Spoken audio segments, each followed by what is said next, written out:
నమస్తే అండి, అందరూ ఎలా ఉన్నారు? నేను ఈరోజు పానకాల లక్ష్మీ నరసింహస్వామి దేవస్థానం మంగళూరుకు వచ్చానండి. ఇక్కడికి రావడానికి గల కారణం ఏంటంటే, మిథున రాశి వారికి, కన్యా రాశి వారికి మంచి అదృష్ట యోగం పట్టబోతుంది. దేవతల గురువు అయినటువంటి బృహస్పతి కర్కాటక రాశిలోకి ప్రవేశించడం అనేది కూడా చాలా అత్యద్భుతమైనటువంటి విషయంగా నేను మీకు తెలియజేస్తున్నాను.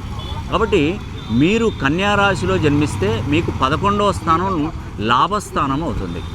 మిథున రాశిలో జన్మిస్తే ద్వితీయ స్థానం అవుతుంది.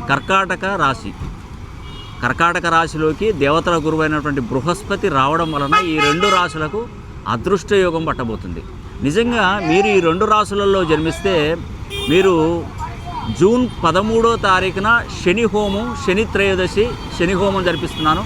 మీరు ఖచ్చితంగా ఆ శని హోమాన్ని జరిపించుకొని నేను అందించేటువంటి 50,000 వస్తువులు అంటే పూజా వస్తువులను ఉచితంగా పొందాలని కూడా నేను ఈరోజు శ్రీ పానకాల లక్ష్మీ నరసింహస్వామి దేవస్థాన ప్రాంగణం నుండి నేను మీకు తెలియజేస్తున్నాను.